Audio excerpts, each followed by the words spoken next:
Hello dear. बहुत सारे लोगों को ये समझ में नहीं आता है कि सूटेबिलिटी लेटर होता क्या है। जो ये बखेरा खड़ा किया गया अलग अलग राज्यों के काउंसिल के द्वारा कि जो बाहर से पढ़ के आएंगे उनका कॉलेज आईएनसी से सूटेबिलिटी होना ज़रूरी है, वरना हम आपको रजिस्ट्रेशन नहीं देंगे अपने राज्य में। भले ही वो स्टूडेंट उसी राज्य का क्यों ना हो, भले वो बाहर से पढ़ के क्यों नहीं आया हो, लेकिन अगर उसका कॉलेज आईएनसी सूटेबिलिटी नहीं है तो उस रिगार्डिंग उस बहाने के ऊपर उसका जो काउंसिल है रजिस्ट्रेशन नहीं देता है और स्टूडेंट परेशान हो जाते हैं। तो आज के एक ऐसा सेम केस, आपको पता भी है कि बिहार में उस पर केस भी डाला हुआ है कि मौका मिला है फॉर्म भरने का, अभी पेंडिंग में केस है। लेकिन फरवरी 2025 में ही एक ऑर्डर आता है और वह ऑर्डर पूरे के पूरे 40 पेज का ऑर्डर है। ठीक है, पूरे के पूरे 40 पेज का ऑर्डर है। मैं आपको बताऊंगा ये पूरे के पूरे जो 40 पेज का ऑर्डर है, आप इसमें देखेंगे तो पूरा हर एक पॉइंट पर जिक्र किया गया है। तो 40 पेज समझना मामूली बात नहीं है। 40 पेज में ऑर्डर है। मैं आपको इसका जो कोर्ट में अलग अलग संक्षेप जो ऑर्डर हुआ है, जो आर्गूमेंट किया गया और कोर्ट ने जज ने जो ऐसे स्टेट नर्सिंग काउंसिल है जो दोहरी नीति रखते हैं आईएनसी कह दिया है कि भाई मैंडेटरी नहीं है, आप अपने स्तर से आप लीजिए, दूसरे स्टेट को भी ले सकते हैं। आईएनसी सूटेबिलिटी कोई मापदंड जो है रजिस्ट्रेशन देने का या कॉलेज के मान्यता देने का कोई मापदंड नहीं है। एक कॉलेज कोर्ट में स्पष्ट हुआ है, इस ऑर्डर में ही है, जो मैं आपको हिंदी में सब चीज़ स्टेप बाय स्टेप पढ़ाने वाला हूँ। वीडियो बड़ा होगा लेकिन आपके दिमाग का धागा खोलने वाला वीडियो होगा। इन सब चीज़ों को जानकारी रखना भी ज़रूरी है। बहुत सारे लोग हैं जो बिना आईएनसी के हैं और वो ये सोच लेते हैं कि बिना आईएनसी है मेरा कॉलेज अब कुछ नहीं हो सकता है। ऐसा नहीं है मेरे दोस्त, आपके लिए सारे दरवाजे खुले हैं। कोर्ट क्यों है? कोर्ट इसी सब चीज़ के लिए तो होता है कि आपके साथ जो जास्ती करे, आपके साथ जो मनमानी करे, आप उसको साथ ऐसे नहीं लड़ सकते हैं, तो कोर्ट के माध्यम से लड़िए, आपकी जीत होगी।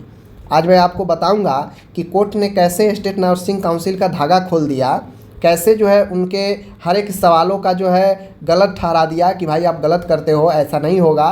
वो सारे चीज़ मैं आपको बताऊंगा क्योंकि ये 40 पेज का ऑर्डर है, तो इसको पढ़ना इंग्लिश में है, टफ है एक एक चीज़ समझाना। तो मैं इसमें से उन सारे पॉइंट को निकाला हूँ जो इम्पोर्टेंट है आपके जानकारी के लिए और आपके समझने के लिए। वीडियो बड़ा होगा, हो सकता है 20-25 मिनट का भी हो जाए, लेकिन यह वीडियो आपको बहुत सारे नॉलेज देगा।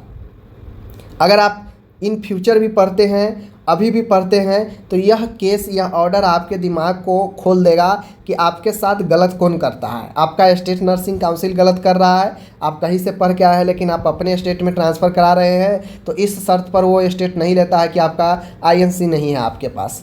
समझ गए? जबकि कोर्ट क्या कहता है इस चीज़ को चलिए आज की इस वीडियो में मैं बता ही देता। आईएनसी क्या कहता है कि वह सूटेबिलिटी लेटर क्यों जारी करता है, क्यों देता है, वह भी आईएनसी बताया है। और आईएनसी अपना पल्ला भी झाड़ लिया है और सारा के सारा स्टेट नर्सिंग काउंसिल पे ही जो है अपना सारा के सारा जो है थोप दिया है कि जो जाने स्टेट नर्सिंग काउंसिल ही जाने। हम तो सूटेबिलिटी लेटर इसलिए देते हैं ताकि कॉलेज में जो फैसिलिटी है, जो एक मापदंड है वो बना रहे, हम उसको लेकर सूटेबिलिटी देते हैं। हम ना तो कोई स्टूडेंट के पंजीकरण को लेकर देते हैं और न ही हम किसी कॉलेज के मान्यता को लेकर जो है सूटेबिलिटी जारी करते हैं। तो फिर जब आईएनसी खुद जिक्र कर रहा है कि हम निबंधन के लिए या मान्यता के लिए सूटेबिलिटी जारी नहीं करते हैं, तो फिर ये स्टेट नर्सिंग काउंसिल वाला क्यों पगला जाता है, क्यों खोजता है कि सूटेबिलिटी लेटर होना ज़रूरी है। चलिए, जिस प्रकार से कोर्ट ने स्टूडेंट के हित में फैसला सुनाया है, धागा खोल दिया है स्टेट नर्सिंग काउंसिल को, और आपको भी समझ में आएगा कि कैसे ये सारा जो है फ्रॉडबाजी कैसे जो है स्टूडेंट के साथ होता है। ठीक है ना? और अगर कोर्ट नहीं हो तो इन लोगों का मनमानी चले तो एकदम स्टूडेंट को पागल बना देगा। कैसे? चलिए देख लीजिए। सबसे पहले आपको केस के समझने की ज़रूरत है। केस समझने की ज़रूरत क्या है? देखिए, स्टूडेंट जो रहने वाला केरला के है, ठीक है, एक स्टूडेंट है जो केरला के रहने वाला है प्रॉपर, लेकिन स्टूडेंट पढ़ाई बीएससी नर्सिंग का कर्नाटक से किए हैं। ठीक है, एक स्टूडेंट है जो केरला के है लेकिन वो पढ़ाई अपना दूसरे स्टेट कर्नाटक से बीएससी नर्सिंग किया है, कंप्लीट कर लिया है। लेकिन कंप्लीट होने के कारण, समझ गए, इस कारण जब अपने राज्य में मतलब वो जो रजिस्ट्रेशन होता है ना, वो कंप्लीट, जैसे आप किसी भी राज्य से पढ़ लिए, आप वहाँ से ट्रांसफ़र अगर आप अपने होम स्टेट में लाना चाहते हैं तो आपको अप्लाई करना पड़ता है, अपने स्टेट के जो भी ऑनलाइन पोर्टल हो वहाँ जाके अप्लाई करना पड़ता है। तो वैसे ही एक कर्नाटक के थे, एक कर्नाटक से पढ़े थे, इनको फिर से अपने वापस केरला में जाना था, नर्सिंग का रजिस्ट्रेशन ट्रांसफ़र कराना था। तो जब इन्होंने केरला में ट्रांसफ़र के लिए अप्लाई किया तो इनका कॉलेज जो है आईएनसी सूटेबल नहीं था। इनका कॉलेज जो है आईएनसी सूटेबिलिटी लेटर इनको कॉलेज को नहीं मिल पाया, नहीं दिया गया। ठीक है, अब नहीं दिया गया, सूटेबिलिटी मांगा गया लेकिन कॉलेज उनका सूटेबिलिटी उनके पास नहीं था, इसलिए नहीं दिया फॉर्म में, ऑनलाइन फॉर्म में ट्रांसफ़र के। ठीक है, अब इस कारण से जो केरला का जो काउंसिल है वो मना कर दिया रजिस्ट्रेशन देने से कि आपके पास आईएनसी का वैधता नहीं है, हम आपको रजिस्ट्रेशन नहीं दे सकते हैं। अब स्टूडेंट परेशान हो गया। जैसे अभी बिहार में वही चल रहा है कि जो बाहर से, मध्य प्रदेश से, झारखंड से, बेंगलुरु से पढ़ के आए हैं तो बहुत सारे कॉलेज का आईएनसी है और बहुत सारे स्टूडेंट का जो है आईएनसी में नाम नहीं था उस समय जब वो एडमिशन लिए। तो उनका जो है अब यहाँ पे ट्रांसफ़र नहीं हो रहा है बिहार में, और ट्रांसफ़र नहीं हो रहा है तो उनके पास बीएनआरसी का रजिस्ट्रेशन नहीं है, तो वो अप्लाई नहीं कर पाए, तो वो लोग केस किए हैं, तो राहत दिया गया। लेकिन उसी चीज़ को अब यहाँ पे देखिए, स्टूडेंट है केरला का, पढ़ाई कर्नाटक में किया, पढ़ाई पूरा करने के बाद वह वापस अपने स्टेट केरला में रजिस्ट्रेशन के लिए ट्रांसफ़र के लिए अप्लाई किया। अप्लाई में आईएनसी मांगा गया, आईएनसी उनके पास नहीं था, नहीं दे पाए और उनका फॉर्म जो है वहाँ पे रिजेक्ट कर दिया गया, नहीं दिया गया उनको रजिस्ट्रेशन। अब स्टूडेंट परेशान हो गया, वो अपने सारे जो कॉलेज का एसोसिएशन होता है, कॉलेज और इन सब से भी बात नहीं बना, तो लास्ट में इन्होंने पेटिशन डाल दिया। यहाँ पे एक स्टूडेंट नहीं था, लगभग 5-6 स्टूडेंट जो है आपको इसमें मिलकर इन्होंने पेटिशन डाल दिया। ठीक है, हाई कोर्ट में पेटिशन डाल दिया। पेटिशन में इन्होंने तीन जो पार्टीज है मुख्य रूप से उनको पार्टी बनाया। पहला पार्टी में नाम रखा आईएनसी इंडियन नर्सिंग काउंसिल को, दूसरा पार्टी बनाया केरला नर्सिंग काउंसिल को जिन्होंने रजिस्ट्रेशन देने से मना कर दिया, तीसरा पार्टी बनाया कर्नाटक नर्सिंग काउंसिल को जहां से ये प्रथम पढ़ाई करके अपना रजिस्ट्रेशन लिए थे कर्नाटक से। बात समझ गए? चलिए, ये हो गया। अब यहाँ से आता है आपको कोर्ट का जो है महत्वपूर्ण फैसला, जहाँ से मैं इम्पोर्टेंट पॉइंट सबको उठाया हूँ। कोर्ट कहता है कि कुछ विचारणीय बिंदु ए है जिस पर हम विचार कर सकते हैं। कोर्ट ने 3-4 पॉइंट अपने मन में अपने अनुसार रखा और वो 3-4 पॉइंट पे ही जो है इन्होंने सारा ऑर्डर को क्लियर किया। पहला, कोर्ट ने कहा, क्या कोई राज्य नर्सिंग परिषद किसी विशेष राज्य में नर्स के रूप में पंजीकरण या नामांकन के लिए भारतीय नर्सिंग परिषद से मान्यता या पंजीकरण प्रमाण पत्र प्रस्तुत करने पर जोर दे सकती है? यानी कोर्ट ने कहा कि क्या ऐसा भी हो सकता है कि अगर कोई राज्य में हमें ट्रांसफ़र लेना है, रजिस्ट्रेशन कराना है, तो उस स्टेट का जो नर्सिंग काउंसिल है वह आईएनसी का वैधता प्रमाण पत्र निबंधन के लिए एकदम ज़रूरी है प्रस्तुत करना। ये जोर इस पर देगा कि भाई आपको आईएनसी का लेटर देना ही पड़ेगा। क्या ये हकीकत है? पहला विचारणीय बिंदु ये था। दूसरा कोर्ट का विचार बिंदु ये था कि क्या भारतीय नर्सिंग परिषद वास्तव में किसी कॉलेज या छात्र को मान्यता प्रदान करती है? अब जब सूटेबिलिटी लेटर देने का मतलब है कि भाई हम दे रहे हैं कि हाँ जाओ, आपको मैं सूटेबिलिटी लेटर दे दिया, आप जाओ रजिस्ट्रेशन आप करवा लोगे, तो क्या कोई आईएनसी किसी कॉलेज या स्टूडेंट को इस प्रकार से लेटर जारी करता है कि उसको जो है किसी अन्य में जाकर उसको जो है इस निबंधन के जरिए उनको फ़ायदा मिलेगा? तीसरा पॉइंट है, क्या कोई राज्य नर्सिंग परिषद भारत के किसी अन्य राज्य में किसी नर्स दाई, सहायक नर्स दाई या स्वास्थ्य आगंतुक के पंजीकरण पर प्रतिबंध लगा सकती है यदि वह उस राज्य में शिक्षित नहीं है? तो कोर्ट का कहना था, क्या ऐसा भी हो सकता है कि अगर कोई स्टेट से कोई बंदा नहीं पढ़ा है, वहाँ से एजुकेशन नहीं लिया है और वह चाहता है कि मैं इस राज्य में अपना ट्रांसफ़र कराऊँ, तो क्या वो राज्य उसको प्रतिबंध कर देगा कि नहीं, आप यहाँ से नहीं पढ़े हैं, मैं आपका रजिस्ट्रेशन यहाँ पे नहीं लूँगा? क्या ऐसा हो पाएगा? एग्जाम्पल के समझिए, कोई बिहार का स्टूडेंट है, वो बिहार से नहीं पढ़कर एमपी में पढ़ा और एमपी में पढ़ने के बाद वो अपना रजिस्ट्रेशन वापस से बिहार में लाना चाहता है, तो क्या बिहार के काउंसिल के पास इतना पावर है, बिहार के काउंसिल के पास, कि वह जो है एमपी से जो पढ़ के आ रहा है उस पर प्रतिबंध लगा देगा इस बेस पर कि आपके पास आईएनसी नहीं है और आप बिहार में ट्रांसफ़र नहीं ले सकते हैं? क्या ऐसा हो सकता है? कोर्ट ने ये भी विचार रखा। चौथा पॉइंट कोर्ट का ये था कि मैं चौथे पॉइंट में अपना आदेश दूंगा। पहले तो ये 3 पॉइंट को क्लियर करूंगा, चौथे में मैं आदेश दूंगा। अब यहाँ पे देखिए, जो इन्होंने अलग अलग जो 3 पॉइंट ऊपर के जो इन्होंने सवाल उठाया कोर्ट ने, अब उस पर जो है ये अपना जवाब देते हैं। मैं उपरोक्त बिंदुओं का उत्तर इस प्रकार देता हूँ या देती हूँ, यानी कोर्ट ने ऊपर के बिंदु जो 3 पॉइंट रखा उस पर अब अपना ये विचार प्रस्तुत कर रहे थे ऑर्डर में। क्या चीज़ देख लीजिए, जहाँ तक अधिकार क्षेत्र का संबंध है, कोर्ट कह रहा है कि जहाँ तक अधिकार क्षेत्र का संबंध है तो मेरा यह विचार मत है कि जो पैटिशनर यानी जो स्टूडेंट है, स्टूडेंट ने कर्नाटक राज्य में अध्ययन किया है, ठीक है, और उनकी डिग्री कर्नाटक राज्य में स्थित एक विश्वविद्यालय द्वारा जारी की गई है, इसलिए इस न्यायालय का अधिकार क्षेत्र होगा। ये अधिकार क्षेत्र की बात इसलिए कहा गया है क्योंकि जो केरला के जो काउंसिल है जिन्होंने मना कर दिया था रजिस्ट्रेशन से, तो उनके वकील का कहना था कि ये कर्नाटक में केस ही गलत है, कर्नाटक में केस होना ही नहीं चाहिए, क्योंकि वो बंदा केरला में ट्रांसफ़र के लिए किया है तो केरला में केस होना चाहिए था, आपके अधिकार क्षेत्र का बात ये नहीं है। तो कोर्ट ने इस पर कहा कि जहाँ तक अधिकार क्षेत्र की बात है तो स्टूडेंट कर्नाटक में रह के पढ़ा है, डिग्री कर्नाटक से लिया है, तो उसका दायित्व बनता है और ये अधिकार क्षेत्र भी जो है कर्नाटक के अंदर आएगा। सही बात भी है भाई, जहाँ से पढ़ा है सब कुछ किया है तो अधिकार क्षेत्र में है, वो करेगा ही। तो कर्नाटक में वो केस किया, केरला में नहीं करके, ठीक है। तो न्यायालय ने इसको जो है पहले अधिकार क्षेत्र को जो है जो केरला काउंसिल था उसको नकार दिया कि नहीं ऐसी बात नहीं है, अधिकार क्षेत्र बिल्कुल है, स्टूडेंट यहाँ पे जो किया है अपना पेटिशन डाला है।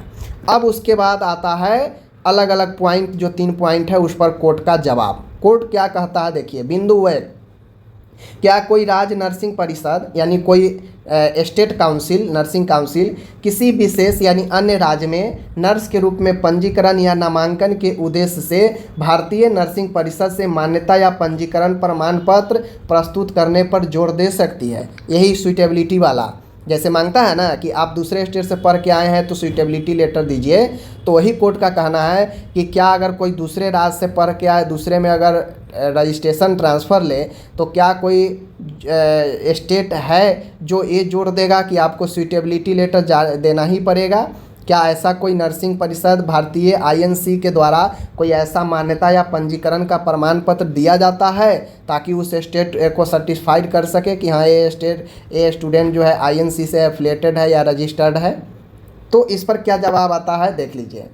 उपरोक्त दोनों प्रावधानों के अवलोकन में ऐसी कोई मान्यता नहीं मिलती है जिसे मान्यता दी जा सके, ठीक है, मान्यता दी जा सके। भारतीय नर्सिंग परिषद द्वारा प्रदान किया गया, यद्यपि जो सुइटेबिलिटी लेटर है प्रदान करने का प्रावधान है, सुइटेबिलिटी लेटर आईएनसी जारी करता है, बात सही है, एक कोर्ट कह रहा है।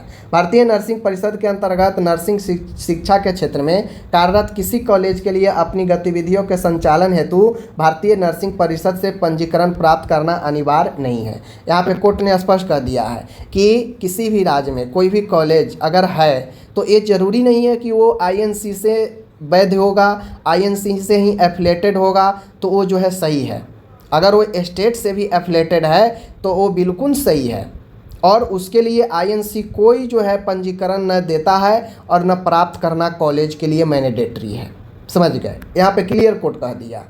चूँकि भारतीय नर्सिंग परिषद में पंजीकरण की कोई आवश्यकता नहीं है, आईएनसी में कोई आवश्यकता नहीं है पंजीकरण का, और न ही आईएनसी अधिनियम के अंतर्गत पंजीकरण के लिए कोई प्रक्रिया प्रदान की गई है, यानी न ही कोई प्रक्रिया है और न ही कोई जो है आवश्यकता है आईएनसी में रजिस्टर्ड के लिए। इसलिए दूसरे जो पेटिशन है केरला वाला, केरला नर्सिंग काउंसिल जो दूसरे पार्टी है, उनके द्वारा याचिकाकर्ता की संख्या 1-2 पर याचिकाकर्ता संख्या 3 के संबंध में आईएनसी से ऐसा पंजीकरण प्रमाण पत्र प्रस्तुत करने का आग्रह करने का प्रश्न ही नहीं उठता है।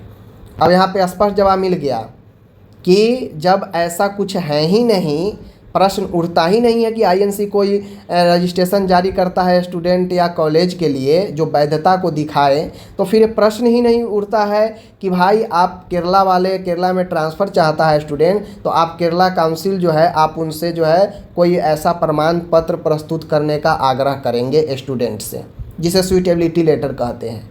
इस पर कोई जोर देने की आवश्यकता ही नहीं है, प्रश्न ही नहीं है, कोर्ट ने सीधे से नकार दिया। क्योंकि कोई भी प्रमाण पत्र प्रदान नहीं किया जा सकता, इसलिए आग्रह करने पर भी कोई प्रमाण पत्र प्रस्तुत नहीं किया जा सकता है, ठीक है। मतलब आईएनसी के द्वारा कोई ऐसा लेटर जारी नहीं किया जा सकता है जो ये बताए कि ये स्टूडेंट रजिस्ट्रेशन है, रजिस्टर्ड है, या ये कॉलेज रजिस्टर्ड है। वो जो आईएनसी सूटेबिलिटी होती है वो सिर्फ स्टैंडर्ड मानक के लिए कि कोई जो संस्थान है वो उस मानक को पूरा कर रहा है या नहीं कर रहा है, क्योंकि हर एक राज्य अपने अपने स्तर से मान्यता देने के लिए स्वतंत्र है। हर एक राज्य का काउंसिल अपने अपने स्तर से मान्यता देने के लिए स्वतंत्र है। तो जब राज्य स्वतंत्र है तो फिर आईएनसी का कोई इंटरफेयर इसमें है ही नहीं। राज्य अपने स्तर से नियम कानून बनाता है चीज़ें को देने के लिए, मान्यता को देने के लिए। तो आईएनसी का उस मान्यता में कोई इंटरफेयर नहीं है। तो जब आईएनसी का कोई इंटरफेयर नहीं है तो कॉलेज के पास ये बाध्यता भी नहीं है कि वो रजिस्ट्रेशन आईएनसी से करवाएं या नहीं करवाएं, और आईएनसी करता भी नहीं है ऐसे चीज़ों को। तो इन बातों को ध्यान में रखते हुए कोर्ट ने सीधे कह दिया कि यहाँ पे प्रश्न ही नहीं उठता है कि कोई प्रमाण पत्र जो है प्रस्तुत किया जाएगा स्टूडेंट के द्वारा। पहला जवाब मिल गया। इस प्रकार यह स्पष्ट है कि भारतीय नर्सिंग परिषद से कोई मान्यता प्राप्त करना आवश्यक नहीं है। आईएनसी से मान्यता प्राप्त करना कोई आवश्यक नहीं है, ठीक है। नहीं नर्सिंग शिक्षा प्रदान करने वाले किसी कॉलेज को या नहीं जो है किसी स्टूडेंट को। समझ गए। यहाँ उपयुक्तता सूटेबिलिटी लेटर का उल्लेख किया गया। अब कोर्ट कह रहा है कि यहाँ जो सूटेबिलिटी लेटर का उल्लेख किया गया है वह सूटेबिलिटी लेटर जो है प्रमाण पत्र पहलू केवल तभी तक उठेगा जब कोई शिकायत दर्ज की जाए जिसके लिए केंद्रीय परिषद द्वारा निरीक्षण की आवश्यकता हो, और उपयुक्तता रिपोर्ट यदि कोई हो तो कमियों पर कार्रवाई के लिए राज्य परिषद को भेजी जाएगी। यानी कोर्ट का कहना था ये सूटेबिलिटी लेटर इसीलिए जारी किया जाता है कि अगर लगे कि कोई कॉलेज में कमियां हैं, वो आईएनसी के मापदंडों को पूरा नहीं कर पा रहे हैं, टीचिंग फैकल्टी नहीं रख पा रहे हैं, लैब नहीं रख पा रहे हैं, वैसा उनके पास जो है इंफ्रास्ट्रक्चर नहीं है, तो इन सब पर अगर शिकायत होता है तब जाके आईएनसी वो लेटर जारी करती है सूटेबिलिटी का कि इन कॉलेज के पास सूटेबिलिटी नहीं है, और वो letter nursing council, state nursing council को भेजा जाता है, और वो नर्सिंग काउंसिल अपने तरफ से जो है वो कार्रवाई करता है। सूटेबिलिटी लेटर इस चीज़ के लिए है, ना कि स्टूडेंट के जो है प्रमाण के लिए है कि स्टूडेंट पढ़ रहा है उस कॉलेज में तो उपयुक्त है, ऐसा कुछ नहीं है, ठीक है। उपयुक्तता के लिए किया गया निरीक्षण किसी भी कॉलेज को कोई मान्यता या पंजीकरण प्रदान नहीं करता है। कोर्ट ने कह दिया कि जो सूटेबिलिटी लेटर है ये कोई भी पंजीकरण या मान्यता से संबंधित दावा नहीं करता है। वर्तमान कानून की योजना के अनुसार पंजीकरण कॉलेज द्वारा जो है राज्य परिषद में पंजीकरण के लिए है। वर्तमान में हर एक स्टेट में जो भी नर्सिंग काउंसिल है वो अपने तरफ से आपको पता है कि रजिस्ट्रेशन की प्रक्रिया शुरू करती है, चाहे वो कॉलेज का हो चाहे वो स्टूडेंट का हो। समझ रहे बात को। चलिए, इस प्रकार कोर्ट कहता है कि मैं बिंदु संख्या 1 का सही उत्तर यह मानते हुए देता हूं कि कोई राज्य नर्सिंग परिषद भारतीय नर्सिंग परिषद से पंजीकरण या प्रमाण पत्र प्रस्तुत करने की आवश्यकता पर जोर नहीं दे सकती है उस राज्य में नर्सिंग पेशे का अभ्यास करने के लिए नामांकन पंजीकरण के प्रयोजन हेतु। स्पष्ट रूप से यहाँ पे प्रश्न 1 का जवाब आ गया कोर्ट का कि कोई भी, यहाँ पे कोई भी का जिक्र किया गया है, ठीक है ना।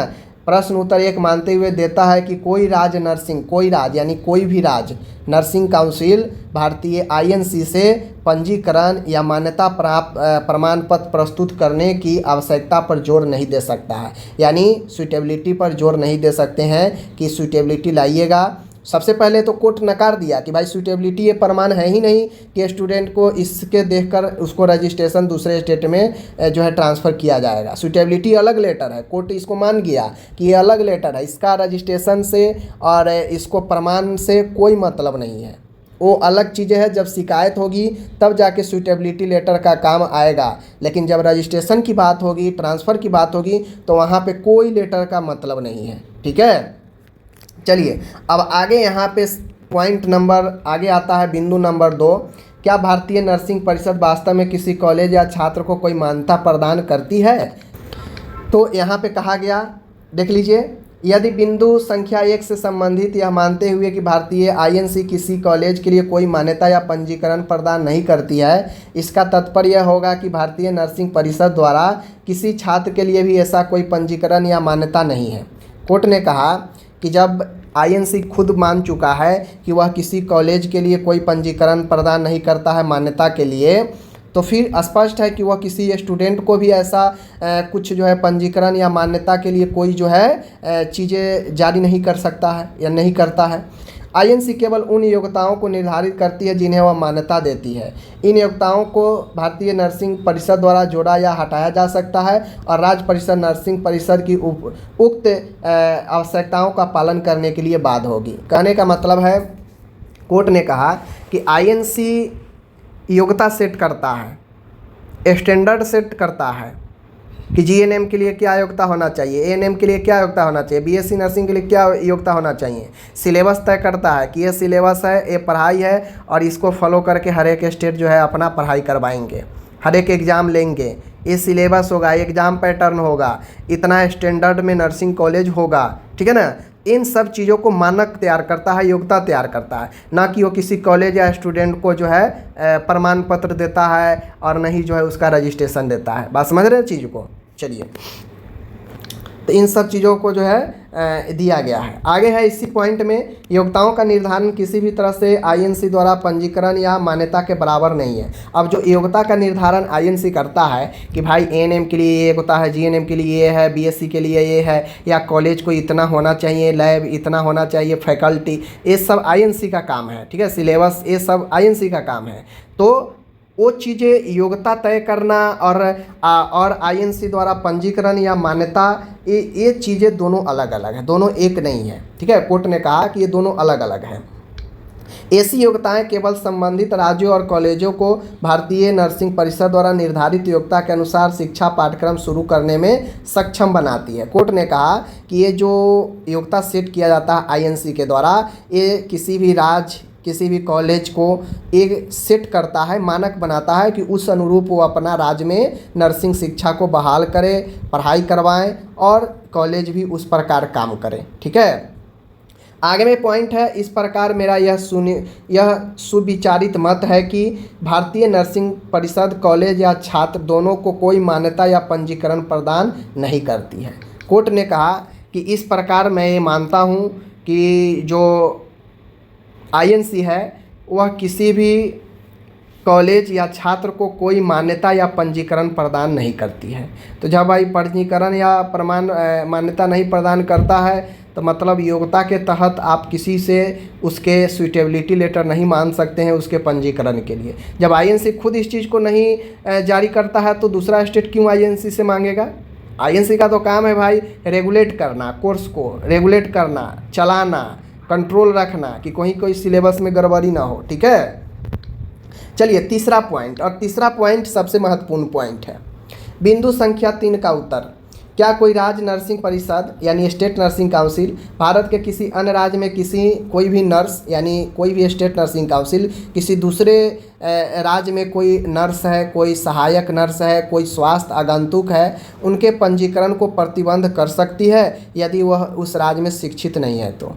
यानी कहने का मतलब है कि कोई बंदा दूसरे स्टेट में गया अपने स्टेट छोड़कर और वहाँ से वह नर्सिंग कोर्स किया, तो क्या उसका स्टेट जब वो अपने स्टेट में आएगा ट्रांसफ़र कराने तो क्या वो स्टेट, उसका अपना स्टेट उस रजिस्ट्रेशन को प्रतिबंध कर देगा? नहीं लेगा। इस बेस पर कि आपका कॉलेज आईएनसी नहीं है, आईएनसी सुइटेबिलिटी नहीं है, इस पर प्रतिबंध कर देगा? क्या ये हो सकता है? तो इसमें क्या कहा गया देख लीजिए।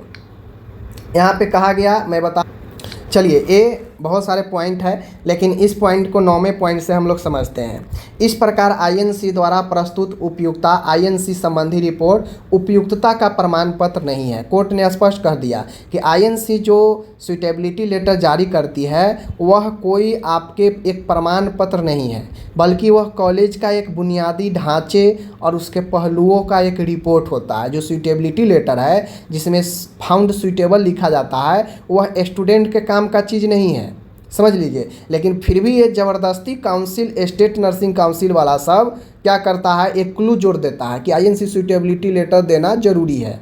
समझ रहे हैं ना, ये स्टूडेंट को ये सब इतना पागल बना के छोड़ देता है। जबकि कोई मेडिकल स्टूडेंट बाहर से पढ़ के आता है, कोई किर्गिस्तान से, कोई रसिया से, कोई अजरबैजान से, तो उससे कोई medical council of India suitability letter नहीं मांगता है कि आप विदेश से पढ़ के आए हैं, कैसा कॉलेज से पढ़ के आए हैं, क्या पढ़ के आए हैं, आप सुइटेबिलिटी लेटर दीजिए। कोई नहीं मांगता है। एक एफएमजी एग्ज़ाम होता है, उसमें जो पास हो जाता है उसको रजिस्ट्रेशन मिल जाता है। लेकिन एक ही देश के अंदर से अलग अलग जो है स्टेट से अगर कोई पढ़ के जाएगा अपने स्टेट में तो उससे सुइटेबिलिटी लेटर मांगता है। जो कोर्ट स्पष्ट कहता है कि सुइटेबिलिटी लेटर कोई पंजीकरण या निबंधन के लिए आवश्यक दस्तावेज नहीं है, जबकि वह एक कॉलेज का बुनियादी ढांचा, एक रिपोर्ट है जो आवश्यक कार्रवाई के लिए राज्य परिषद को दिया जा सकता है, स्टेट काउंसिल को दिया जा सकता है, समझ गए। लेकिन निबंधन और इन सब चीज़ों के लिए आवश्यक हो नहीं है। इस दृष्टिकोण से आईएनसी न तो मान्यता प्राप्त करता है, प्रदान करता है, और न ही कोई पंजीकरण करता है, और न ही भारतीय आईएनसी द्वारा कोई सुटेबिलिटी लेटर जो है जारी किया जाता है। समझ लीजिए यहाँ से। अब जो अप्लाई करता है भाई उसको मिलता है, तो यहाँ पे आईएनसी अपना पला झाड़ लिया। अब आईएनसी पला झाड़ लिया तो कोर्ट महोदय जो जज थे वो धो दिए स्टेट नर्सिंग काउंसिल को, स्टूडेंट को परेशान करने के लिए। ऐसा होने पर यह स्थापित हो जाता है कि राज्य स्टेट नर्सिंग काउंसिल और राज्य सरकार जो किसी कॉलेज को मान्यता देती है, यदि कोई विश्वविद्यालय जिससे उक्त महाविद्यालय संबंध है के माध्यम से प्रमाण पत्र जारी करता है, तो इससे छात्र को प्रदान की गई डिग्री पूरे देश में मान्य होती है। यानी कोई भी काउंसिल, एक स्टेट नर्सिंग काउंसिल या कोई भी विश्वविद्यालय यूनिवर्सिटी अगर कोई डिग्री जारी या डिप्लोमा जारी करता है तो वह इसी स्टेट तक सीमित नहीं रहता है, वो पूरे देश में मान्य होता है। ठीक है, देखिए, किसी विशेष क्षेत्र में अधिकार क्षेत्र रखने वाले यूनिवर्सिटी द्वारा जारी की गई डिग्री किसी तालुका, जिले या राज्य में डिग्री को उस विशेष तालुका, जिले या राज्य तक सीमित नहीं किया जा सकता। जहां से वो किया है सिर्फ वहीं तक, जिला या वही राज्य तक सीमित नहीं किया जा सकता है। ठीक है, लेकिन यह डिग्री न केवल देश के सभी राज्यों में बल्कि विदेशों में भी मान्य है। कोर्ट ने स्पष्ट कहा कि भाई ये देश ही नहीं, ये विदेश में भी मान्य है, और आप देश में ही जो है इसको नहीं ले रहे हैं अलग राज्य में। चूँकि यह एक विश्वविद्यालय है जो डिग्री और डिप्लोमा प्रदान करने की शक्ति से मान्यता प्राप्त है, जो डिग्री और डिप्लोमा जो है देता है यूनिवर्सिटी या काउंसिल, जो कि याचिकाकर्ता संख्या 1 और 2 जैसे छात्रों को प्रदान की जाती है।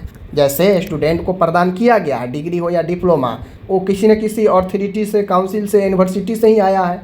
ठीक है, तो देख लीजिए, ऐसी डिग्री को इस देश और बाहर के सभी संबंधित अधिकारियों द्वारा स्वीकार किया जाना चाहिए और उन पर कार्रवाई की जानी चाहिए। कोर्ट ने कहा कि ऐसी डिग्री जो किसी एक स्टेट से अगर अप्रूवल है तो उस डिग्री को पूरे स्टेट में हर एक जो है बोर्ड के द्वारा, कर्मचारी के द्वारा इसे जो है स्वीकार करनी चाहिए और उस पर कार्रवाई करनी चाहिए, ना कि उसको जो है कुछ और क्लेम करके और चीज़ मांगना चाहिए।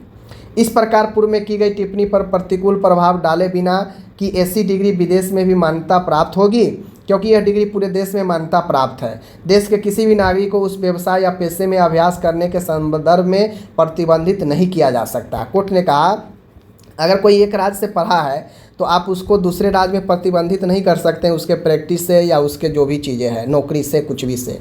ठीक है, उसके व्यवसाय से आप प्रतिबंधित नहीं कर सकते हैं। जब एक ऐसी डिग्री उस व्यक्ति को पूरे देश में उस व्यवसाय या पेशे में अभ्यास करने का अधिकार देती है। जैसे नर्सिंग का कोर्स किए हम किसी एक स्टेट से, लेकिन हम कहीं भी नर्सिंग कोर्स लेकर जाएंगे तो हम अपना प्रैक्टिस कर सकते हैं, तो उस हिसाब से अगर रजिस्ट्रेशन वहाँ होगा तब तो कर सकते हैं ना। तो कोर्ट ने कहा कि ये बिल्कुल वैलिड है अगर कोई एक स्टेट से मान्यता प्राप्त करके वो आता है तो। ठीक है, यह तर्क देकर कि डिग्री राज्य द्वारा या राज्य परिषद द्वारा या उस विशेष राज्य के विश्वविद्यालय द्वारा प्रदान नहीं की जाती है, देश के किसी नागरिक को उस राज्य में इससे व्यवसाय या पेशे में अभ्यास करने से आप नहीं रोक सकते हैं। आप कोई भी स्टेट नर्सिंग काउंसिल ये तर्क नहीं दे सकता है कि हमारे राज्य में या हमारे जो है ज़िले में, किसी स्टेट के ज़िले से आप नहीं किए हैं तो आप तर्क देकर ये नहीं हटा सकते हैं कि आप मेरे यहाँ से नहीं किए हैं तो मैं आपको जॉब नहीं दूंगा, मैं आपको ट्रांसफ़र नहीं लूँगा, मैं आपको अपने राज्य में जो है प्रैक्टिस नहीं करने दूंगा। ठीक है, तो ये आप तर्क नहीं दे सकते हैं। कोर्ट ने कहा कि प्रतिवादी जो पार्टी 2 है, केरला नर्सिंग काउंसिल, जहाँ पे स्टूडेंट को ट्रांसफ़र करना था, यह मांग मेरी सुविचारित राय में पूरी तरह से भ्रामक है, निराधार है और कानून विशेषाधिकार संविधान के विपरीत है। यानी जो केरला नर्सिंग काउंसिल है ना, वो अटर पटर बहुत जो है किया था कोर्ट में, तो उसको बहुत 40 पेज में है ना, तो बहुत ज़्यादा इधर उधर किया था ना, तो कोर्ट उसी चीज़ को कह रहा है कि जो प्रतिवादी 2 है यानी केरला नर्सिंग काउंसिल, वो मेरे विचार में जो मांग कर रहे हैं केरला नर्सिंग काउंसिल के स्टूडेंट जो पेटिशन डाले हैं बिल्कुल निराधार है, कोई अर्थ नहीं है, इनको खारिज कर दिया जाए। केरला के द्वारा यही मांगा गया था कि इनको खारिज कर दिया जाए सीधा सीधा। तो कोर्ट ने कहा कि भाई ऐसे कैसे खारिज कर दिया जाए, कोई भी स्टूडेंट कहीं से पढ़ के आया है, वो रजिस्टर्ड है, मान्यता प्राप्त डिग्री है, तो आप कैसे नहीं लेंगे। चलिए आगे बढ़िए। जो अनुच्छेद 19(1)(g) के तहत किसी भी व्यापार या पेशे को अपनाने की स्वतंत्रता की गारंटी देता है। समझ गए ना। अगर वो कहीं से भी पढ़ के आया है तो अधिकार है कि वो उसके स्वतंत्रता है कि वह अपने पेशे अपने व्यवसाय को आराम से किसी भी दूसरे स्टेट में जाकर कर सकता है। ठीक है, आगे देखिए। अनुच्छेद इतना के तहत लगाया जा सकने वाला एकमात्र प्रतिबंध एक उचित प्रतिबंध है। यह उचित प्रतिबंध उस राज्य के भीतर ऐसे पेशेवर के पंजीकरण की आवश्यकता तक विस्तारित हो सकता है। ठीक है, ये उतना ज़रूरी नहीं है। आगे बढ़िए, आगे बढ़िए। यहाँ पे देखिए, यहाँ पे कोर्ट ने और क्या महत्वपूर्ण चीज़ें कहा है। देखिए यहाँ पे कोर्ट ने कहा देखिए, मेरा सुविचारित मत है कि पारस्परिकता का कोई प्रश्न नहीं है। एक बार यदि भारत का कोई नागरिक योग्य है और उसे डिग्री प्रदान की गई है तो वह डिग्री पूरे देश में मान्य होगी। कोर्ट का कहना था कि यहाँ पे जो मतलब केरला के जो काउंसिल के वकील थे उनका कहना था कि स्वतंत्र है अपने अपने ऊपर करने के लिए। तो जैसे हम केरला है और कर्नाटक का मामला है तो हम दोनों काउंसिल आपस में कोऑर्डिनेट कर लेंगे, बात कर लेंगे, और हम दोनों में अगर बात बनेगी तो हम दोनों आपस में जो है रजिस्ट्रेशन ट्रांसफ़र करने लगेंगे बिना आईएनसी के सहमति से। ठीक है, बिना आईएनसी के। ऐसे ही अगर कोई राज्य को लगेगा कि मुझे इन राज्यों से जो है बढ़िया है तो करना चाहिए ट्रांसफ़र बिना आईएनसी के सुइटेबिलिटी के, तो कर सकते हैं। तो कोर्ट ने कहा कि भाई ऐसा क्यों, पारस्परिकता को कोई मतलब नहीं है। कोई नहीं है कि आप दो काउंसिल आपस में बात करके सहमति से आप जो है ट्रांसफ़र देंगे या लेंगे, ऐसी कोई बात नहीं है। कोई भी अगर एक बार डिग्री ले लिया है, वह योग्य हो गया है, तो आपको जो है उसको जो है देनी होगी और देनी चाहिए। यहाँ पे पारस्परिकता का कोई मतलब नहीं बनता है। ठीक है, कि एक राज्य दूसरे राज्य के काउंसिल के बीच अलग अलग व्यवस्था नहीं बनाई जा सकती है। ये कोई आवश्यकता नहीं है कि प्रॉपर कोई एक राज्य दूसरे राज्य से अपना एक अलग व्यवस्था बना लेगा और उस माध्यम से ट्रांसफ़र करेगा, ये कोई ज़रूरी नहीं है। ठीक है, पारस्परिकता की अवधारणा अनावश्यक है, बेकार है कि अलग से एक व्यवस्था बनाया जाए दो राज्यों के बीच में ट्रांसफ़र वगैरह के लिए, क्योंकि डिग्री मान्यता राष्ट्रव्यापी होने के कारण देश भर किसी भी नर्सिंग परिषद को किसी अन्य राज्य में प्रदान की गई डिग्री पर विचार करना होगा और उस पर कार्रवाई करनी होगी, क्योंकि शिक्षा उस राज्य की नर्सिंग परिषद द्वारा मान्यता प्राप्त कॉलेज में पूरी की गई है। स्पष्ट रूप से यहाँ पे कह दिया गया कोर्ट के द्वारा कि अन्य राज्य में प्रदान की गई कोई भी डिग्री विचार करना होगा और कार्रवाई भी करना होगा, क्योंकि कोई भी बंदा किसी दूसरे स्टेट से पढ़ के आता है तो ऐसा नहीं है कि वह गया और झोला में भरकर 2 दिन में डिग्री लेकर चला आया। वह पूरे फॉर्मेलिटी, पूरे हर एक प्रोसेस के साथ पढ़ के आता है, तो उसको जो है उस पर विचार आपको करना पड़ेगा। आपको जो है अगर वो चाहता है कि मैं इस राज्य में ट्रांसफ़र कराऊँ तो आपको उस पर विचार करना ही पड़ेगा। बात समझ रहे हैं ना। आगे है, आगे देखिए यहाँ पे आगे कहता है, हालांकि यह बताना आवश्यक है कि कोई व्यक्ति जैसे केरल राज्य के भीतर नर्सिंग जैसे व्यापार या पेशे का अभ्यास करने में रुचि रखता है तो ऐसे व्यक्ति को केरला में ट्रांसफ़र करना पड़ेगा। यानी अगर कोई एमपी से पढ़ा है, उसको बिहार में आना है, बिहार में करना है, तो उसको बिहार में ट्रांसफ़र करना ही पड़ेगा। ये बात कोर्ट भी मानता है। लेकिन कोर्ट साथ ये भी कहता है कि जब भाई आप उससे कोई डिमांड कर देंगे कि आईएनसी सुइटेबिलिटी दीजिए जो उसके पास नहीं होगा, तो कहाँ से आपके अंदर ट्रांसफ़र करेगा और कहाँ से वहाँ प्रैक्टिस करेगा।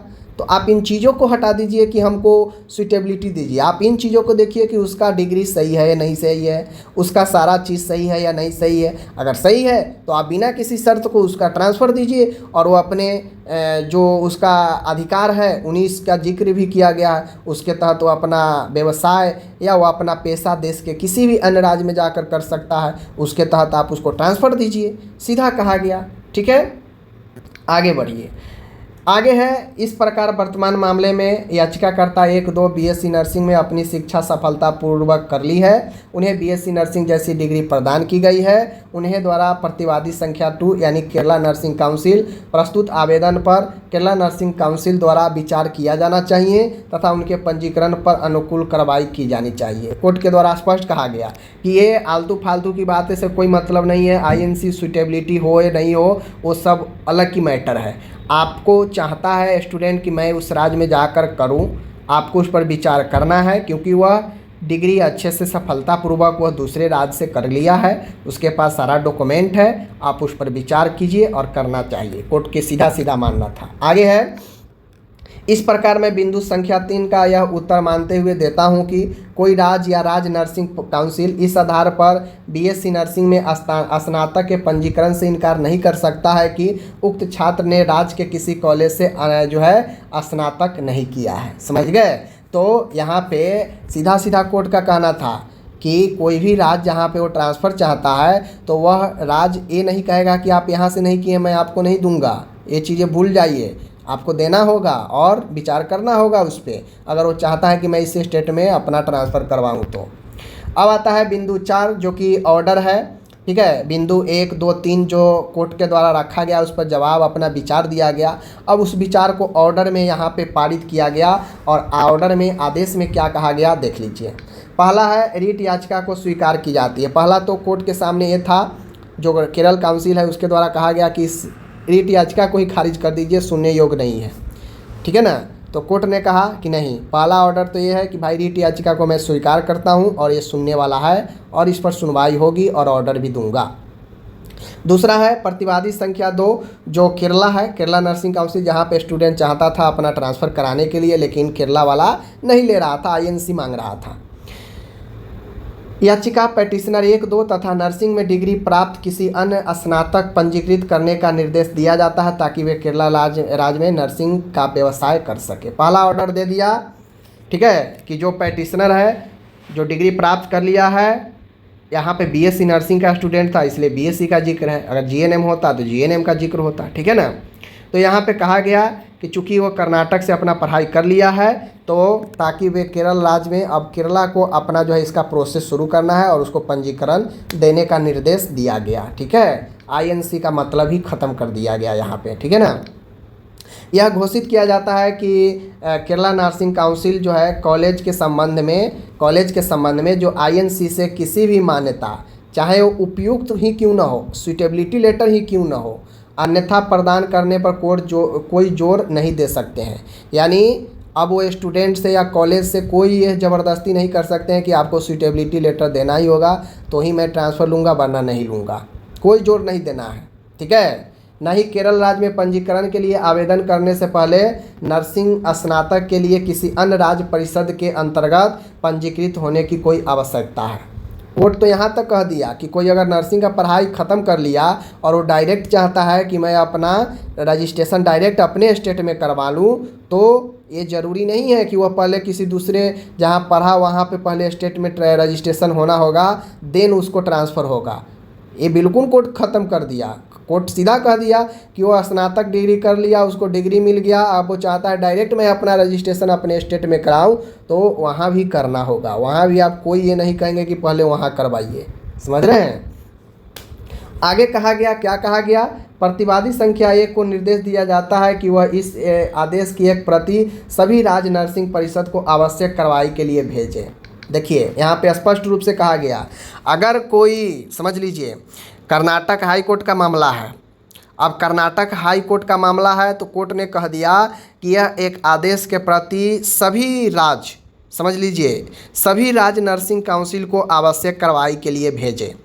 अब जो भी केस कर्नाटक का आएगा, कोई कर्नाटक का स्टूडेंट कोई बाहर से कहीं से पढ़ के जाएगा वहाँ पे ट्रांसफ़र के लिए, उसका कॉलेज आईएनसी नहीं होगा तो यह एक प्रति सभी काउंसिल को देना है, वह आईएनसी के लिए बाध्य नहीं करेगा। समझ लीजिए। या कोई कर्नाटक से अगर पढ़ाई किया है, उसका कॉलेज आईएनसी नहीं है और वह दूसरे जैसे बिहार में आएगा तो बिहार का काउंसिल का हिम्मत नहीं है कि उससे आईएनसी सूटेबिलिटी मांगेगा।